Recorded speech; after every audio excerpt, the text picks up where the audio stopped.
Some may say to avoid spread of the conflict into an all-out war with China, others to avoid Soviet intervention. Neither explanation seems valid, for China is already engaging with a maximum power it can commit, and the Soviet will not necessarily mesh its actions with our moves like a cobra. Any new enemy will more likely strike whenever it feels that the military or other potential is in its favor on a worldwide basis. The tragedy of Korea is further heightened by the fact that its military actions are confined to its territorial limits. That condemns that nation, which it is our purpose to save, to suffer the devastating air and naval attack, while the enemy's sanctuaries are fully protected from such attack and devastation. Of the nations of the world, Korea alone up to now is the sole one which has risked its all against communism. The magnificence of the courage and fortitude of the Korean people defies description. They have chosen to risk death rather than slavery. Their last words to me were, "Don't scuttle the Pacific.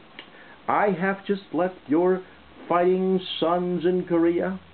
They have met all tests there, and I can report to you without reservation they're splendid in every way. It was my constant effort to preserve them and end this savage conflict honorably and with the least loss of time and a minimum sacrifice of life. Its growing bloodshed has cost me the deepest anguish and anxiety.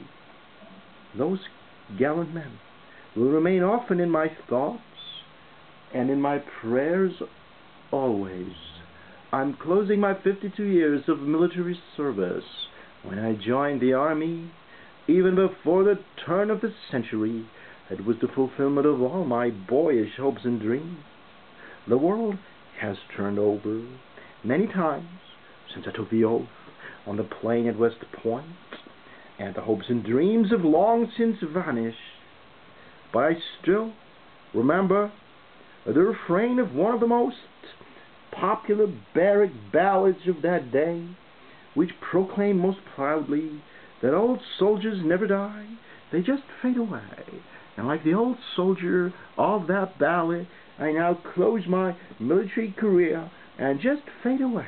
An old soldier who tried to do his duty as God gave him the light to see that duty. Goodbye.